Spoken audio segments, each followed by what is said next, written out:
Hello, I'm Brent Shiratori, and this is Idea Marketing. Most small businesses waste thousands on marketing that never quite works, and here's why. They're treating symptoms when they should be fixing the root cause. You could have the slickest website, the biggest ad budget, the fanciest automation, but if you can't clearly explain why someone should choose you over everyone else, you're just throwing your money at a problem you haven't solved yet. Get this one thing right and everything changes. Your ads get cheaper because your messaging actually converts. Your website stops being a digital brochure and starts actually closing deals. And your sales team stops explaining and starts closing. So what's that one thing? The one thing every small business needs for their marketing more than anything else is a clear, differentiated value proposition. Today, I'll walk you through exactly how to build yours. You'll get a 5-step process that takes you from "we do good work" to a positioning statement that actually wins business. I'll show you real examples from companies that went from invisible to book solid. And you'll leave with tests you can run this week to know if your message is working. No theory, no fluff, just the framework that turns confused prospects into paying clients. Let's get into it. So let's start with what a value proposition actually is, because most people get this wrong. Your value proposition isn't a tagline. It's not your mission statement, and it's definitely not that generic thing on your homepage that says, "We provide innovative solutions." Your value proposition is the reason your ideal customer chooses you over all other options, including not doing anything at all. It's the answer to the question every buyer is asking: why should I care about you instead of everyone else? And here's what makes it the one strategy that actually works. When you nail this, it becomes the anchor for every other decision you make. Who you target, how you message, what you offer, which channels you use, what you charge. Most small businesses are guessing at all those things. They run Facebook ads because everyone says you should run Facebook ads. They copy what their competitors put on their website because they don't know what else to say. They price based on fear, on what they think people would likely pay instead of the actual value they deliver. But when you have a clear value proposition, you stop guessing. You know exactly who you serve, what outcome you deliver, and why you're the right choice. Everything flows from that. Picture a small bookkeeping firm. Experienced accountants, reliable, dependable, but stuck at around $400K in revenue, and they can't figure out why they're not growing. Their website says what every bookkeeping site says: we provide accurate, timely bookkeeping services for small businesses. Accurate and timely are not differentiators. I mean, what kind of accounting firm isn't accurate and timely? Those are table stakes. That's like a restaurant saying we serve hot food. So imagine they dig into their best clients. It's likely they'd find a pattern. Their highest value customers might be fast-growing companies stuck in month-end close hell, taking 15, sometimes 20 days to close the books, which means they can't make decisions fast enough to capitalize on growth opportunities. If that firm had developed a system that could cut close time to 5 days, they'd be sitting on gold. If they rebuilt their entire messaging around that outcome, not just accurate bookkeeping, not timely reports, but close your books 3 times faster so you can make decisions that matter, everything would change. That kind of repositioning could double qualified lead volume. Conversion rates could jump, and they could raise prices because they're solving a very specific problem that is of value to their customers. So what actually goes into a strong value proposition? Here are 5 things, and they all work together. First, the problem. Not just any problem, the specific pain point that makes your ideal customer start looking for help. The moment they realize the status quo isn't working anymore. Second, the audience. Who specifically are you solving this for? And I don't mean small businesses. I mean the exact profile for the kind of customer where your solution delivers the most value. Third, the solution. What are you actually delivering? What does the customer get when they work with you? Fourth, differentiation. Why you and not someone else? What makes your approach unique, provable, or simply better? And fifth, the benefit. What changes for the customer? What outcome do they achieve that they couldn't achieve otherwise? These 5 elements force you to get specific because vague value propositions don't win deals. Specific ones do. So let's look at Slack. Their homepage says where work happens with the promise to share it, discuss it, get it done. Let's break that down. Problem? Team communication is scattered across email, meetings, and multiple tools. Audience? Teams and companies of all sizes. Solution? Centralized communication platform with channels. Differentiation? Integrates with 2,600 apps to bring everything together. Benefit? Workflows smoothly in one place. They're combining functional relief with emotional payoff. They're not just saying we're a messaging app, they're saying this is where your work actually happens. And that's the motto you want to follow. Your value proposition should answer the functional need as well as the emotional one, because people buy on emotion and then justify with logic. All right, so let's build yours. 5 steps that you can do today. Step 1, define the pain and the moment. You need to know the exact trigger that makes your customer realize they need help. So talk to your best customers. Have an actual conversation with them and ask them this question. When did you realize you needed help? What was happening? What you're looking for is the moment, the incident, the realization, because that's when the need is realized. And if you can speak to that moment in your marketing, you stop selling and start connecting. Let's say you're a marketing CRM company selling to home service contractors like plumbers or HVAC companies. If you talked about workflow automation and job scheduling, you'd probably get nowhere because your target, plumbers and other technicians, wouldn't know what you're talking about.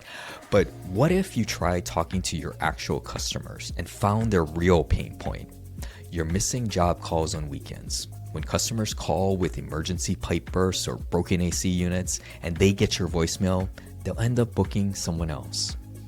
That's the moment. That's the pain. If you reframed the entire message around never miss another emergency call, you'd see results. Because you'd be speaking directly to the moment when a contractor realizes they have a problem. Step 2, pick your best fit customer. One customer profile, not anyone who needs this. 1. You're looking for the intersection of 3 things: size or scale, situation or circumstance, and level of urgency. Here's an example. Shopify store owners doing 50 to 250 orders per day who have an abandoned cart problem and need a solution in the next 30 days. Now that's specific, that's focus, and that focus is how you win with a small budget. Because when you try to serve everyone, your message gets watered down. Your marketing spend gets diluted and you end up being invisible. Concentration beats coverage, always. Step 3, list outcomes, not features. This is where most companies blow it. They talk about what they do instead of the positive difference they make. Your customers don't care about your advanced email flows or your proprietary dashboard. They care about what those things get them. Time saved, revenue gained, risk reduced. So translate everything you do into outcomes and be specific. Instead of advanced email flows, try recover 15% of abandoned carts without discounting. Instead of comprehensive reporting, try know your top 3 growth levers in under 5 minutes. Outcomes carry across every channel.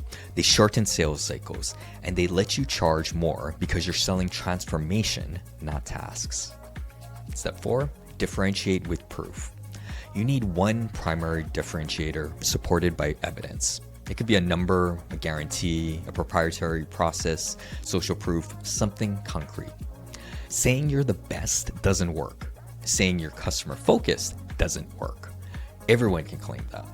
But saying 72-hour onboarding with a named specialist or your first month is free, now that works because it's provable and it's concrete. It lowers the perceived risk of buying. Proof is what separates positioning from puffery. So find your proof point and build your differentiator around it. Step 5, write your one-liner as well as variations for different mediums. Here's the formula. We help who achieve the outcome with your unique proof. Let's use that bookkeeping company example. Here's how you'd write it. Your one-liner for your homepage headline could be like, cut your month-end close from 15 days to 5. The headline for an ad, close the books 3 times faster. Sales opener, we compress close time from 2 weeks to under a week without adding headcount. Same core promise, 3 different formats. Your website visitor reads the H1 headline and knows exactly what you do. Your ad gets the click because the benefit is clear, and your sales team has a positioning statement that sets up the entire conversation. That's the process. 5 steps, and if you work through them honestly, you'll end up with a value proposition that's miles ahead of your competition. Now here's where most people drop the ball. They build a great value proposition and then forget to actually use it. Your value proposition only works if you apply it consistently across every touch point. Website, ads, email, sales material, all of it. Because consistency compounds. When someone sees the same promise on your LinkedIn ad, your homepage, your email sequence, and your proposal, that's when they start to believe it. Repetition builds trust. So here's how you roll it out. Website, rewrite your homepage header, subhead, and CTA to match your one-liner. Make sure the first thing people see is your core promise. Ads, run 2 to 3 creative angles built from the same value proposition. Change the visual, change the hook, but keep the promise consistent. Email, your welcome sequence should restate the promise and support it with 2 or 3 quick case snapshots. Proof, not pitch. Sales, your proposal cover page should have your value proposition right at the top with supporting proof blocks. Make it impossible to miss. When you do this right, your message starts to stick. People remember you, they refer you, and your cost of acquisition goes down because your message is doing half the work already. Alright, you've built your value proposition, you've rolled it out, now you need to test it. Because your value proposition is just a hypothesis until the market validates it. So treat it like a product. Test, measure, iterate. Here are 3 tests you can run this week. Test 1. A/B test your homepage H1 for 7 days. Track lead conversion rate. Does your new value proposition get more people to raise their hand? Test 2. Run 2 ad headlines with the same audience. One with your own message, one with your new value prop. Measure qualified cost per lead. Which one delivers cheaper leads? Test 3. Add a 1-paragraph proof module to your highest traffic page. Could be a stat, case results, a guarantee. Measure time on page and CTA clicks. Does social proof move the needle? Small tests like these drive big lifts, and they give you the data you need to refine your message without guessing. Before we wrap, let me give you these 4 pitfalls that kill value propositions. Pitfall 1. Talking about features instead of outcomes. Nobody cares about your tech stack. They care about what it gets them. Pitfall 2. Targeting everyone instead of a narrow audience. When you speak to everyone, you connect with no one. Pitfall 3. Using vague claims with no proof. Industry leading means nothing. 72-hour onboarding guaranteed is tangible. It's something you can envision. And pitfall 4. Changing your message every few weeks before tests run. You need at least 30 days of consistent messaging before you can call it. Commit, test, then iterate. Avoid those 4 things and your value proposition will hold up. If you want to go deeper, I've got a whole video on value propositions linked in the description. So check out my channel for more videos on how to improve your marketing strategy, and hit subscribe so you don't miss the next one. Remember, you don't need to buy more ads when you have better ideas. I'll catch you in the next video.